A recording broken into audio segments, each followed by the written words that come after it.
Programme میں خوش آمدید ناظرین۔ آج سپریم کورٹ کے جج صاحبان نے پاکستان کے وزیر اعظم کو یہ کہا کہ یہ تمام معاملہ ایک ناسور بن چکا ہے اور آپ کی اختیار میں یہ ہے کہ اس کے اوپر مرہم رکھیں۔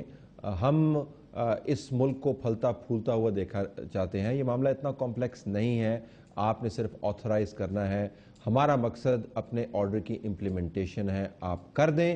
وزیر اعظم صاحب نے کہا کہ مجھے ٹائم چاہیے، اور ہمارا خیال تھا جو پریس گیلری میں بیٹھے ہوئے تھے کہ شاید کورٹ وقت نہیں دے، لیکن کورٹ نے 18 سپٹمبر تک وقت دیا۔ تقریباً اتنا ہی وقت تھا جو پرائم منسٹر صاحب نے ڈیمانڈ کیا۔ انہوں نے 6 سے 4 ویکس ڈیمانڈ کیے تھے، یہ تقریباً 4 ویکس بنتے ہیں، لیکن 4 ویکس کے بعد قمر زمان کارا صاحب یہ 18 سپٹمبر کو بڑی ایک ٹائٹ سچویشن ہو جائے گی، اور وہ یہ کہ کورٹ نے جو اپنا وربل آرڈر جاری کیا اس کے اندر واضح انداز سے کہا گیا ہے کہ پرائم منسٹر صاحب نے ہم سے مزید وقت مانگا ہے اور ہم نے وقت دیا ہے، اور اس دوران وہ یہ سٹیپس اٹھائیں گے کہ وہ خط لکھا جائے۔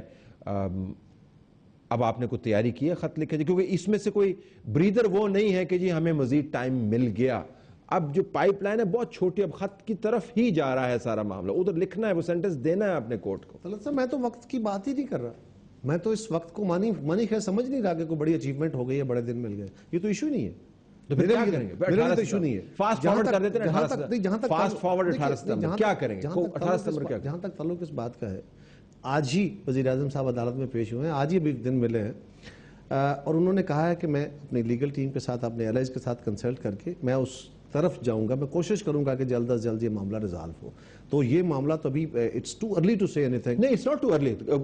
ارلی کیا ہے؟ اس کے اوپر ججمنٹ آئی ہوئی ہے، آپ نے کورٹ نے ججمنٹ دی ہے، اس کے پیراگراف 178 کے تحت آپ نے خط لکھنا ہے۔ Court is very clear on that. تو آئی ڈونٹ انڈرسٹینڈ کہ ان دنوں کو پھر آپ کس کام، کون سی کنسلٹیشن کے لیے استعمال کریں گے؟ دیکھیے نا، جنہوں نے دن مانگے اور جنہوں نے دن دیے، دونوں کے پاس ایک سینس تھی، اور اس سینس کے مطابق دن دیے گئے کہ اس کا قرستان کی مشاورت، اس کی کنسلٹیشن ہونی چاہیے۔ نہیں، کورٹ نے کہہ دیا کہ کورٹ نے تو متن بھی ڈکٹیٹ کر دی کہ آپ کو یہ چیز لکھنی ہے۔ صرف معاملہ ایک کہ وزیر اعظم صاحب کہہ رہے تھے کہ مجھے ذرا معاملہ سمجھنے دیجیے۔ یہ مشاورت کی حد تک تھا، ورنہ کورٹ کا یہ تو میں نہیں سمجھتا کہ کورٹ نے ڈکٹیٹ کرنا ہے کہ ہم نے کیا لکھنا ہے۔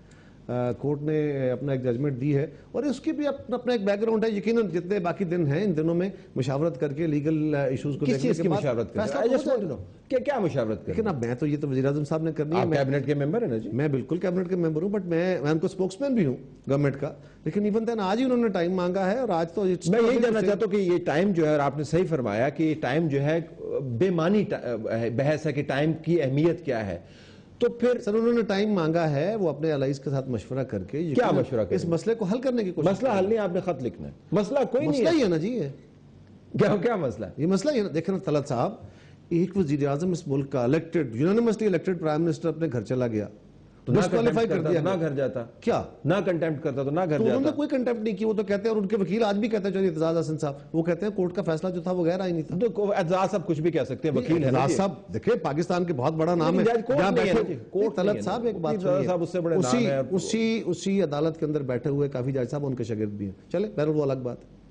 وہ مجھے سمجھ نہیں آئی کہ اس پوائنٹ کی ریلیونس کیا ہے کہ ہیں تو شاگرد لیکن جج تو نہیں ہے نا اعتزاز صاحب۔ میں تو کب کہہ رہا ہوں جج ہے، لیکن ایک بندہ جو پاکستان کا سینئر لائر ہے وہ کہہ رہا ہے۔ تو آپ یہ کہہ رہے ہیں کہ گیلانی صاحب والے جو ایگزامپل ہے اس سے کچھ سیکھا نہیں ہے؟ کس نے کہا؟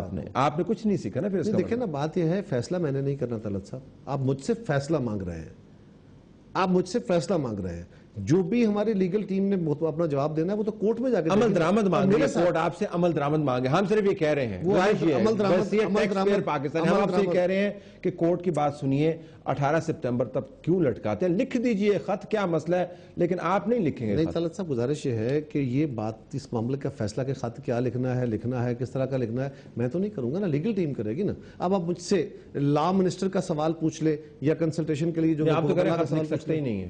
کس نے کہا؟ آپ کہتے ہیں؟ میں نے تو کبھی نہیں کہا۔ سنائیں ذرا، قمر زمان کارا صاحب نے مجھے انٹرویو میں کیا کہا تھا۔ عدالت کہہ رہی ہے کہ سوئس اتھارٹیز کو این آر او کے سٹرائک ڈاؤن ہونے کے بعد آپ خط لکھیں۔ آپ کے صدر سے لے کر جو گئے پرائم منسٹر اور جو موجودہ پرائم منسٹر اور آپ تک تمام منسٹران جو ہے وہ یہ کہتے ہیں ہم نے خط نہیں لکھنا، ہم آئین کے تحت نہیں لکھ سکتے۔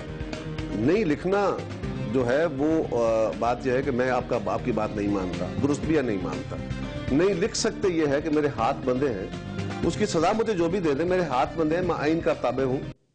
میرے ہاتھ آپ کہہ رہے ہیں آپ کے ہاتھ بندے ہوں گے, آپ یہ پوزیشن ویری کلیئر, میرے پاس اسٹیٹمنٹ میں بالکل دیکھیں نا, بہت شکریہ کہ آپ نے چلا دیا, ساری قوم نے دیکھ لیا میں نے کیا کہا.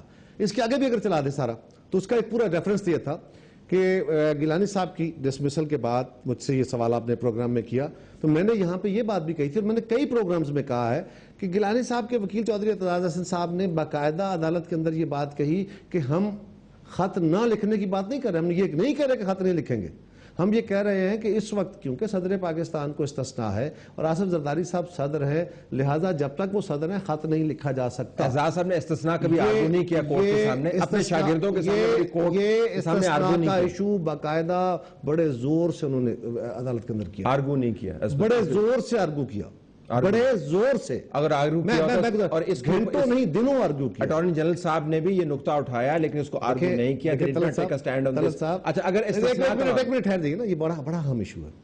اعتزاز صاحب نے اس معاملے کو گھنٹوں نہیں دنوں ڈیبیٹ کیا. ایشو کیا تھا, انہوں نے کہا پریزیڈنٹ کو, پرائم منسٹر کو, فارن منسٹر کو, ان کو انٹرنیشنل امیونٹی ہے. انٹرنیشنل امیونٹی مکمل طور پہ ڈسکس ہوئی. یہ سوری آپ کو کریکشن کرنی چاہیے کہ یہی تو سارا ایشو تھا ان کا کہ جب تک پریزیڈنٹ صدر زرداری پریزیڈنٹ ہیں یہ خط نہیں لکھا جا سکتا, جب وہ صدر نہیں رہیں گے خط لکھا جائے گا. اس وقت باقاعدہ یہ بھی ہوا, سرکوزی کا مثالیں بھی دی گئی کئی دنیا کی, انہوں نے چودھری صاحب نے سرکوزی کی تو نہیں, انہوں نے باقاعدہ زمبابوے کی یا افریقہ کو کچھ ممالک کی ان کو مثالیں دی کہ وہ جب تک وہ عہدیدار صدر تھے یا وہ ان عہدوں پہ تھے جن کو استثناء تھا تو خط نہیں لکھے گئے. لیگل پیرامیٹر جو ڈیبیٹ کی تھی نا, لیگل پیرامیٹر, اس کے اندر this was not the central issue. ہم دوبارہ جا کے ریکارڈ دیکھ سکتے ہیں, لیکن میں آپ کے پاس میں اس کا حصہ تھا سارا جی, مجھے پتا ہے, میں ساری پروسیڈنگ سنی میں نے. چلو ٹھیک ہے, آپ اس پہ واپس آتے ہیں. تو اگر چودھری اعتزاز احسن کا آرگومنٹ ہی ہولڈ کرتا ہے تو اس کا مطلب ہے آج پرائم منسٹر صاحب نے عدلیہ کے سامنے جو وقت مانگا ہے تو باوجود اس کے کہ وہ یہ کہہ رہے تھے کہ میں بہانے نہیں کر رہا ہوں, آخر میں آ کے کرنا انہوں نے وہی ہے جو اس حکومت کی سٹینڈرڈ پوزیشن ہے. طلعت صاحب بات یہ ہے, کیونکہ میں آپ سے ایگری نہیں کرتا, لیکن طلعت صاحب ہوتا یہ ہے کہ ایک ہی کیس ہے, اس کے اوپر مختلف وکلاء اپنا اپنا نقطہ نظر رکھتے ہیں. ہو سکتا ہے وزیر اعظم صاحب کی جو موجودہ ٹیم ہے, لیگل ٹیم, وہ اس سے ڈیفرنٹ بات کو کرے. یہ کوئی اسٹیریوٹائپ تو, یہ 2+2=4 کا کوسچن تو نہیں ہے نا جی. تو یہ تو لیگل سپیس ہے آپ کے خیال میں. میں کہتا ہوں جی جب وزیر اعظم صاحب نے خود عدالت کے اندر یہ بات کہی ہے کہ ہم کوشش کریں گے, وہ رستہ پیدا کریں گے, اس تناؤ کو, اس کیوس کو, اس عدم یقینی کی کیفیت کو ہم بھی چاہتے ہیں ختم ہو, تو ختم کرنے کا کوئی رستہ پیدا کرنے کی بات کی ہے. کوئی رستہ تو بتا دیا نا عدلیہ نے, یہی تو اصل بحث ہی یہی ہے.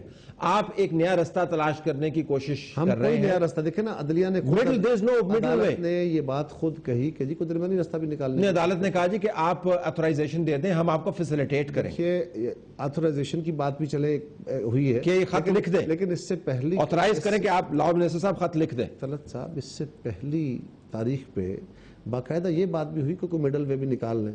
مڈل وے آج وضاحت کر دی نا انہوں نے. مڈل وے یہ نہیں ہے کہ آپ نے اس خط لکھنے کے علاوہ کوئی مڈل وے. چلے آج وہ غلط فہمی دور ہوئی, ٹھیک ہو جائے گا, اگلی تاریخ تک چلنے دینا, تو لیگل ٹیم کا کام. اچھا میں آپ سے ایک اور سوال کرنا چاہتا ہوں. تو پنگ پونگ آپ کیوں کھیل رہے ہیں؟ میں کوئی پنگ پونگ نہیں کھیل رہا, ٹھیک ہو جائے گا. مجھے طلعت صاحب ایک بات میں بتاؤں آپ کو, یہ سارا جو کیس ہے ٹھیک ہے اوکے, اس پہ بہت بحث ہو گئی, آپ نے بھی اس پہ سینکڑوں نہیں تو 10 پروگرام اس پہ کیے ہوں گے. میں نے بھی بے شمار پروگراموں کے اندر اس کو گورنمنٹ کو ڈیفینڈ کیا ہے, اپنی جماعت کو ڈیفینڈ کیا, میرا بھی وہ کام ہے, میں بھی کروں گا. آئیں تھوڑا سا ایک اور کام کریں, مجھے تھوڑا سا وقت دیں. ایک کام کرتے ہیں طلعت صاحب, ہم ایک تناؤ میں الجھ گئے, ایک کیفیت آ گئی ہے, اور یہ انشاءاللہ مجھے توقع ہے. لیکن ترقی پذیر معاشرے جتنے بھی ہیں دنیا کے, آج جو ترقی یافتہ معاشرے ہیں, وہاں پہ اس طرح کے تناؤ رہے ہیں, کھینچا تانی ہوئی ہے اداروں کے اندر, کھینچا تانی الٹیمیٹلی جا کے فائنل لکھنا تو آتا ہے جی ترقی پذیر معاشرے کے اندر. میری گزارش سنیے, یہ کھینچا تانی ہے, یہ اقتدار کی, اختیار کی کھینچا تانی ہوتی ہے, اور تمام معاشروں میں ہوئی ہے, آج میرے ملک میں ہو رہی ہے. اور مجھے صرف اس سے یہ ہے کہ اللہ نہ کرے کوئی ایسا مسئلہ ہو, یہ ایک پازیٹیو سمت ہے, اور یہ الٹیمیٹلی انشاءاللہ پازیٹیو سمت میں ہی جائے گی. سوال طلعت صاحب ایک اور ہے, اس سارے معاملے کو دیکھنے کے لیے تھوڑا سا ذرا بیک پہ چلتے ہیں, تھوڑا پیچھے ہٹ جائے. اس کے ٹائم چاہیے, میں بریک کے بعد تھوڑا سا آرگومنٹ مجھے کر لیں. بریک کے بعد کر لیں, بریک کے بعد لیٹس ٹیک اے بریک.